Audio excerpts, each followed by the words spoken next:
Governor Sindh Kamran Khan Tessori की Karachi premier league की तकरीब में शिरकत। Chairman Karachi premier league Moiz bin Zahid, सदर कराची प्रीमियर लीग यूनस खान और जनरल सेक्रेटरी फवाद मुनीर भी तकरीब में शरीक। साबिक सेनेटर्स नसरीन जलील और निहाल हाशमी भी मौजूद। क्रिकेट के फरोग के लिए कराची प्रीमियर लीग का पैट्रन इन चीफ बनना एजाज है। कराची क्रिकेट की नर्सरी है और यहाँ से कई नुमाया क्रिकेटर्स भी सामने आए हैं। मोहम्मद बरादरान, जावेद मियादाद, शाहिद आफरीदी, मोइन खान और राशिद लतीफ ने दुनिया भर में मुल्क का नाम रोशन किया।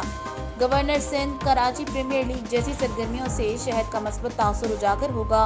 नौजवानों को मस्बत सरगर्मियों की तरफ राग़िब करना मेरा मिशन है। 1 लाख नौजवानों को IT की तरबियत के लिए टेस्ट का इनेकाद जल्द गवर्नर हाउस में किया जाएगा। गवर्नर्स इनिशिएटिव के तहत आर्टिफिशियल इंटेलिजेंस, मेटावर्स और वेब 3 के टेस्ट 16 जुलाई से शुरू होंगे।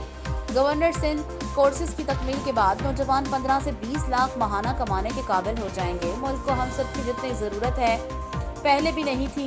हम सबको अब अपने वतन अजीज़ को मुआशी मुश्किलात से निकालने में अहम किरदार अदा करना होगा। मुल्क ने हमें इज्जत, शोहरत, मकाम और मर्तबा दिया है, अब इसे लौटाने का वक्त है। 9 मई के वाक़यात मुल्क की बदनामी का बाइस बने। इस दिन शरपसंदों ने सोची समझी साजिश के तहत मुल्क की सलामती और कौमी यकजहती के इदारों को निशाना बनाया। 9 मई के वाक़यात की भरपूर मज़म्मत कौमी सलामती के इदारों से अवाम की मोहब्बत का इजहार है। शहर कायद को दोबारा से रोशनियों का शहर बनाना हम सबकी मुश्तरका जिम्मेदारी है। कामरान खान तैसूरी। उम्दा में पकाएं और जी भर के खाएं।